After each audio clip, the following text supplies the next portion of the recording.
নমস্কার বন্ধুরা, welcome back to my channel. তো কেমন আছেন আপনারা? নিশ্চয়ই সবাই খুব ভালো আছেন, আর আপনাদের আশীর্বাদে আমিও খুব ভালো আছি। তো দেখুন, আজ যাচ্ছি আমরা একটু বাজারে। আমার ছোট ননদের শাশুড়ি মারা গেছে, তো ওই মাইমার শ্রাদ্ধ কাজ চলে এসছে। তো আমাদের বাড়ির থেকে কিছু কেনাকাটা করতে হবে দিদিদের জন্য, তাই একটু যাচ্ছিলাম বাজারে, দিদিদের একটু কেনাকাটা করে দেবো। তো দেখতে থাকুন। আমাদের এখানে সোমবারে করে ভালো একটা হাট বসে, তো ওই হাটেই যাব ভাবছি, কেনাকাটা করব। তো দেখতে থাকুন, ব্লগটা খুব ভালো হতে চলেছে। তো দুই জায়ের ওপর দায়িত্ব পড়েছিল কেনাকাটা করার, তো দুই জায় চলে যাচ্ছিলাম দেখুন কেনাকাটি করতে। দিদি আমার কাছে জিজ্ঞাসা করছিল কোন দোকানে আগে যাব। তো দেখুন বন্ধুরা, এইটা আমাদের বাজারের ভেতরটা। যেহেতু এখন সকাল 10টা 11টা বাজে, 11টা মোটামুটি বাজে, বাজারে লোকজন খুব একটা নেই। আর ভেতরে সোমবারে করে একটা বড় হাট বসে, মানে খোলা হাট। সেই হাটেই আমরা যাব, কিন্তু জিনিসগুলো খুব ভালো জিনিসই পাওয়া যায়। তো দেখুন সেখানে যাব আমরা। দোকান ভীষণ বড় বাজার।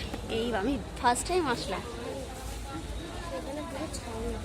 দেখুন আমরা যে দিদিটার কাছ থেকে শাড়ি কিনি সেই দিদিটাকে খুঁজছিলাম, তো খুঁজে পাচ্ছিলাম না। ফোন করে এসেছিলাম, দিদিটা বললো আমি বাজারে আছি। তো দেখুন খুঁজতে খুঁজতে অলমোস্ট খুঁজে পেয়েছিলাম। এবার দিদির কাছ থেকে শাড়িগুলো কেনাকাটা করব। ফার্স্ট টাইম আমি আমাদের এই বাজারে এসেছি। দেখুন,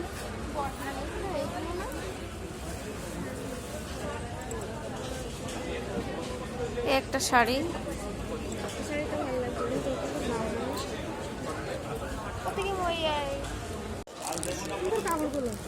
মালবেরিগুলো খুব ভালো লাগছে।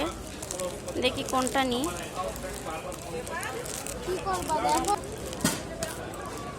মালবেরি শাড়িগুলো খুব ভালো লাগছে, কিন্তু মালবেরি শাড়িগুলো আমার বড় ননদ দেবে বলছে। এবার এখন দেখি আমরা কি শাড়ি কিনি দিদির জন্য, ছোট ননদের জন্য। এখানে মোটামুটি অনেক রকমের কালার ছিল মালবেরি। তো আমার ছোট ননদ বলেছিল আমার মালবেরি শাড়ি খুব ভালো লাগে, তো দিদির জন্য মালবেরি দেখছিলাম। এদিকে বড়দি বলছে আমি বোনকে মালবেরি দেবো। দেখি, এই শাড়িটা নিয়েছি, মালবেরি। ব্লু পাড় গোলাপিটা কই? যে গোলাপিটা ব্লু পাড়?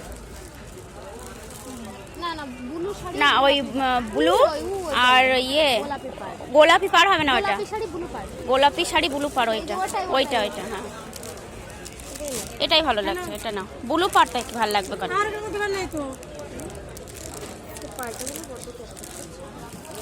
বাজারটা আপনাদেরকে একটু ঘুরে দেখাচ্ছি। দেখুন ভীষণ বড় এরিয়া। এখানে সোমবার করে মানে হাট বসে সকাল 5টা থেকে বোধ হয়। না, এটা না, সর্দি এইটা নেবে এখানে, বুঝলে তো। আর ওর জায়ের জন্য ওইটা ফোন করে বলে দেবো ওখানে কার কোনটা দিয়েছি, তাহলে দিতে সুবিধা হবে দিদির।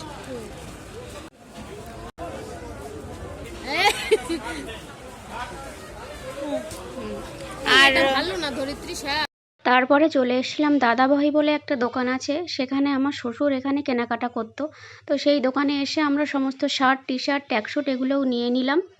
একদম যেটুকুনি সেটা নিলাম না। এইগুলো আমার ননদের মালগুলো কত হয়েছে? 1350। 1350 1300ই নেন না। আমি দাম বেশি বলি তোমাদের। ঠিক আছে, আচ্ছা ঠিক আছে, 1300। ননদেরগুলো 1300, আর আমাদেরগুলো কত হয়েছে বললেন? 1650। ঠিক আছে বন্ধুরা, কাল বাজারে গিয়েছিলাম, তো আপনাদের সঙ্গে শেয়ার করেছিলাম। তো কি কি কেনাকাটা করলাম আপনাদেরকে কিছুই দেখানো হয়নি। তো চলে এসেছি দিদিদের বাড়ি। তো কি কি কিনেছি আপনারা দেখুন। এই যে প্যান্ট, এই প্যান্টটা আমার বড় ননদ মানে টাকা দিয়েছে কেনার জন্য, বড় ননদই দিচ্ছে আমার ছোট ননদের ছেলেকে। এই প্যান্টটা কিনেছিলাম, জিন্সের প্যান্টটা। আর দিদির দুই দেওরের জন্য দুটো গেঞ্জি, কলারওয়ালা টি শার্ট। গেঞ্জি দুটোর কালার তো খুবই পছন্দ হয়েছিল আমার। আর এটা জামাইবুর শার্ট, শার্টটা কিন্তু নস্যি কালার দেখুন। আর আছে জামাইবুর ধুতি, গেঞ্জি আর প্যান্ট। এটা ছোট ননদের ছেলের গেঞ্জি।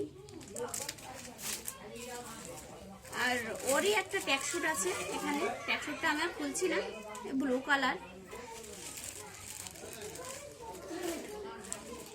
এটা দিদির শাড়ি, শাড়িটা তো আমাদের খুবই পছন্দ হয়েছে, আমারও পছন্দ হয়েছিল, দিদিরও পছন্দ হয়েছিল। দেখুন শাড়িটা কেমন লাগছে আপনারা জানাবেন।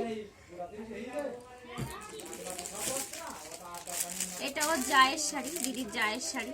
এটা মালবেরি সিল্ক 2 কালারের, দেখুন।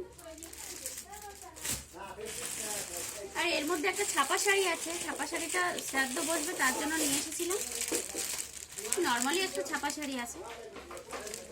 তো কেমন লাগলো আমাদের এই জিনিসগুলো আপনারা জানাবেন কমেন্ট করে। দেখুন দিদিদের শ্রাদ্ধ কাজ শুরু হয়ে গেছে, এবার দিদিরা শ্রাদ্ধে বসবে। এবার আমরা আর 5-10 মিনিট থেকে আমরা বাড়ি চলে আসব, যেহেতু আমরা সকাল 6টায় বেরিয়েছিলাম। যেতে যেতে গাড়ি পাইনি বলে 8টা বেজে গেছিলো দিদিদের বাড়ি যেতে। এবার দিদিদের কাজ শুরু হয়ে গেছে। আমরা যেহেতু বাবার 1 বছর পূর্ণ হয়নি, মারা গেছে, দিদিদের বাড়ি কোনো কিছুই খাওয়া দাওয়া করতে পারবো না, তাই জন্য আমরা বাড়ি চলে আসবো।